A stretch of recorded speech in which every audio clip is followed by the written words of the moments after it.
Zdravíme všetkých milovníkov dobrého domáceho varenia a pečenia. Dnes sme si pre vás pripravili lahodný cuketový koláč. Je to presne ten druh koláča, o ktorom vôbec nebudete tušiť, že v ňom nejaká cuketa je. A v tom je presne tá pointa. Celé toto dielo začneme vyrábať tak, že si zoberieme stredne veľkú cuketu, ktorú si postupne očistíme. Zbavíme ju vrchnej šupky, prekrojíme ju na polovicu a dáme preč tiež mäkký stred.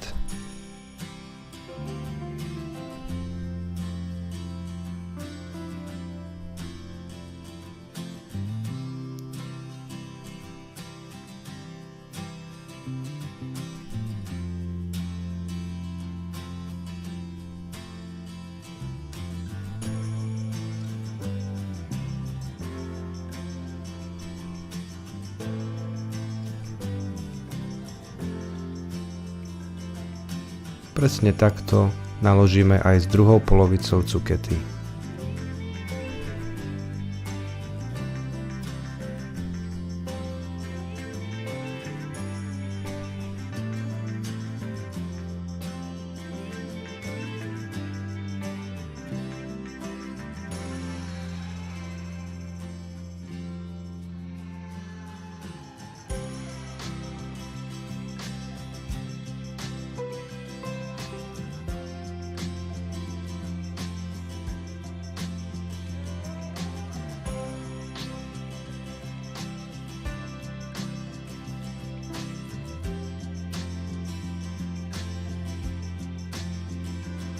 Očistenú cuketu si následne nakrájame na malé kúsky, alebo v našom prípade zapojíme kamoša robota a ten sa o všetko postará za nás.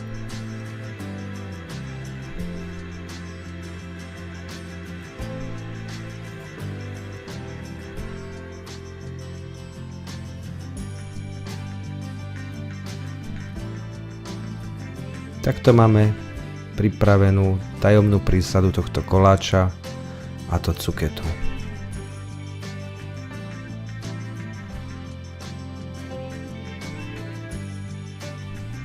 Ďalej si zoberieme 6 vajec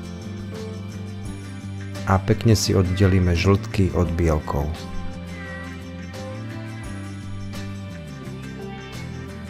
Dôvod tohto postupu je jednoduchý. S bielkou si potrebujeme urobiť sneh a žltky vymiešame s cukrom, ale to až o chvíľku.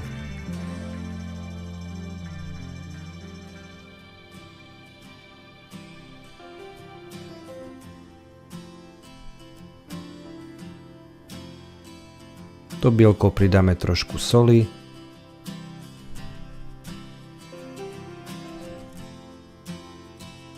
a bielka necháme vymiešať do tuhého snehu.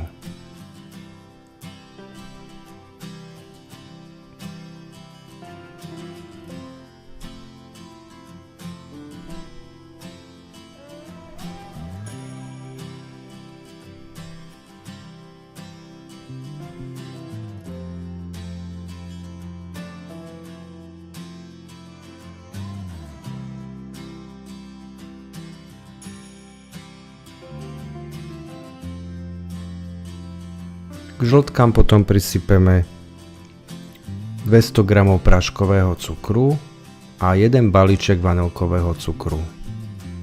A všetko pekne spolu znova vymiešame až do biela.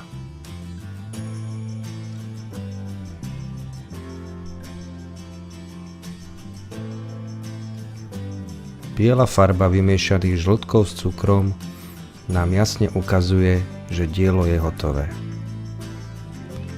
Medzi tým sme si pripravili 270 g polohrubej múky a 1 balíček prášku do pečiva.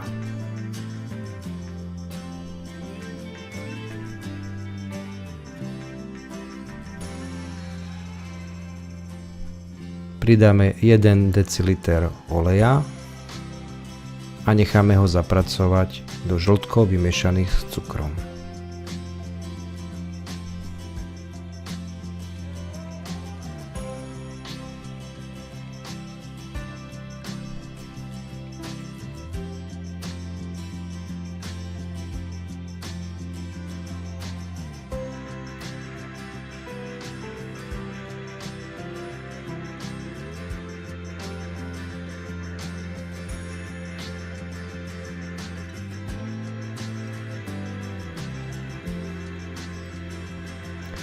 Po 5 minútach miešania sme pridali 3 čajové lyžičky kakaového prášku.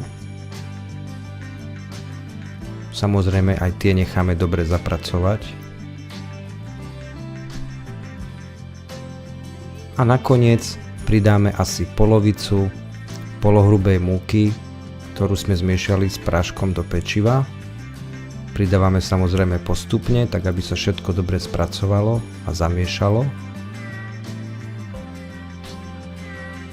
A druhú polovicu tejto zmesi si necháme potom, keď budeme pracovať už iba ručne.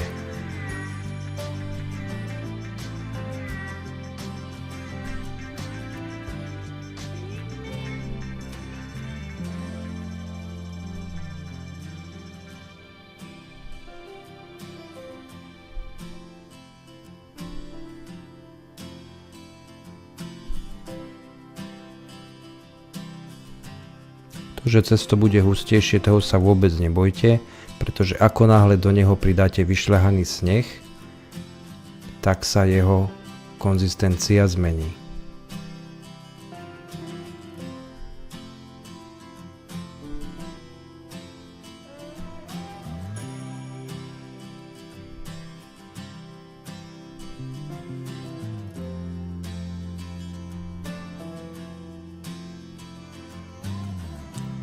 Keďže sneh a robot nie sú veľmi veľkí kamaráti, tak samozrejme tú záverečnú fázu musíme urobiť ručne a pekne pomaly postupne vmiešavame do cesta sneh a tiež zvyšnú polovicu múky a prášku do pečiva.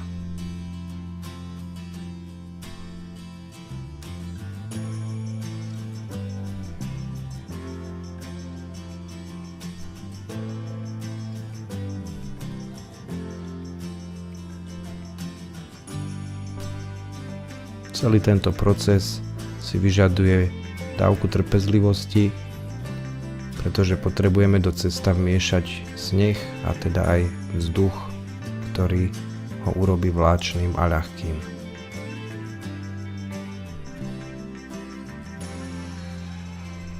A prichádza konečne chvíľa, kedy použijeme nastruhanú cuketu a pridáme ju do celej zmesi. Opätovne ju jemne ručne vmiešame do cesta. Cuketa dodá cestu šťavnatosť a zaujímavú čerstvú chuť bez toho, aby bola cítiť akýmkoľvek spôsobom. Ak tento koláč ponúknete niekomu, kto nevie, čo je jeho súčasťou, nikdy nezistí, že jeho podstatou je vlastne nastruhaná cuketa.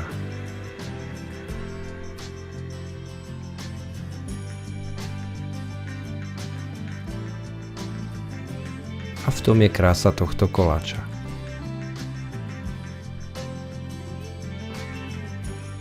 Na vymastený plech, ktorý sme vysypali múkou, potom dáme cesto, rovnomerne ho rozprestrieme a cesto sme piekli v elektrickej rúre na 200 stupňoch približne 30 až 35 minút.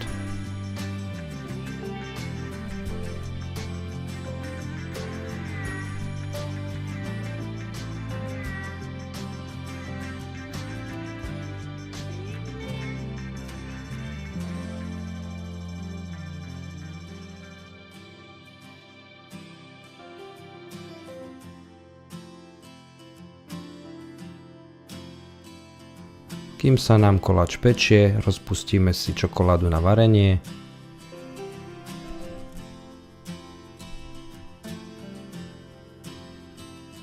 Na vychladnutý koláč dáme domáci džem. Odporúčame použiť džem, ktorý je kyslejší. Sladké džemy nie sú veľmi vhodné. My sme použili kyslejší slivkový džem, ale takisto sa hodí rybezľový džem alebo kyslejší marhuľový džem.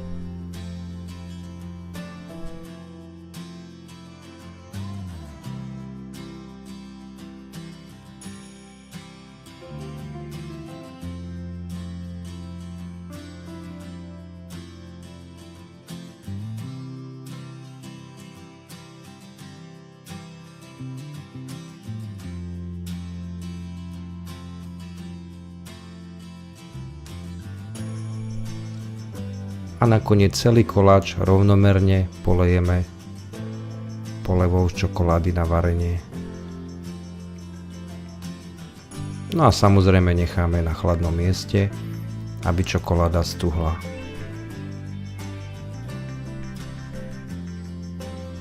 Koláč tak máme pripravený a môžeme ho rezať a servírovať.